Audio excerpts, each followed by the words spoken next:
Bulgarian filmmaker Milko Lazarov has created something special with his ethnographic drama Aga.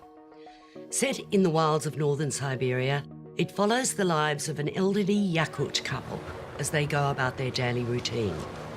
Nanook, Mikhail Aprosimov, heads off behind his dog sled pulled by the heroic Hector to dig metres down in the ice to get to where the fish are, while Sedna, Feodosia Ivanova, busies herself at home, making gloves and hats out of the animal skins they've trapped.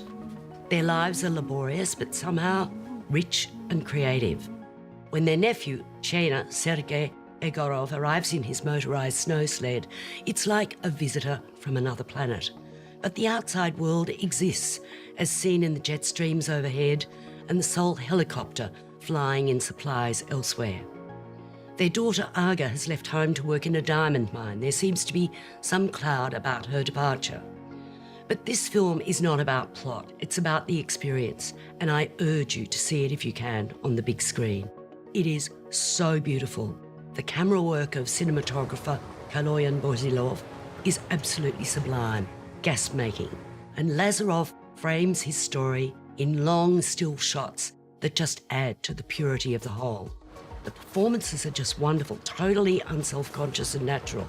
The affection these two isolated people share is really touching.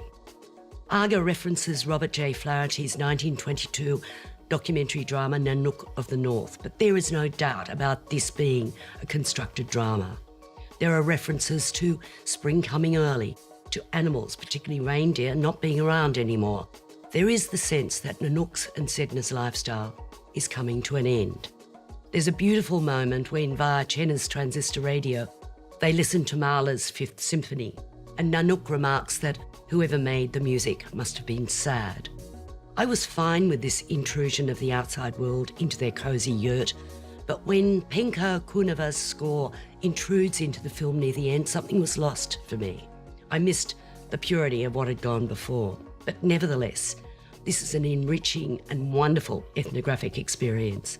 I adored this film, but remember, it's a big screen experience. Extraordinary film at every single level. It's a film that anyone who doesn't believe in climate change should be forced to see.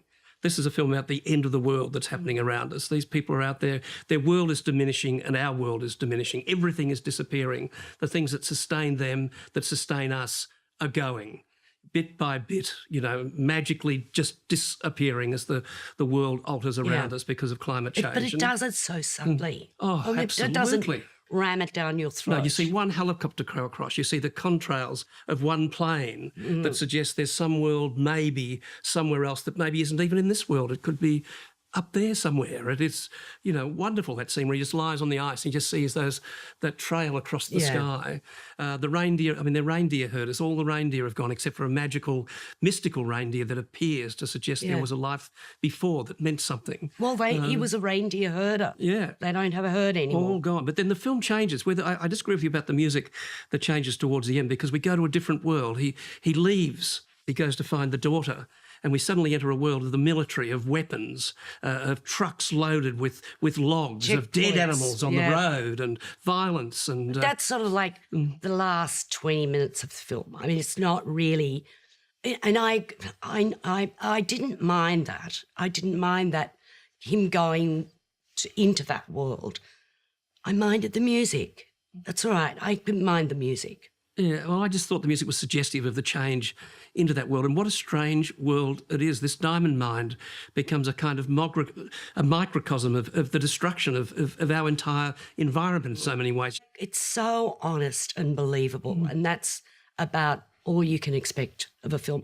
I'm only taking half a star off because of that bloody music at the end, so I'm giving it 4.5 stars. I'm giving it 5 stars because of the music at the end. Wal kulimit desert tan yang karangsat. Kan na suljad ben. Kantan kilir ben. Kim bolar ben. Baru tunum nagibiste. Ontanya miska hoktan.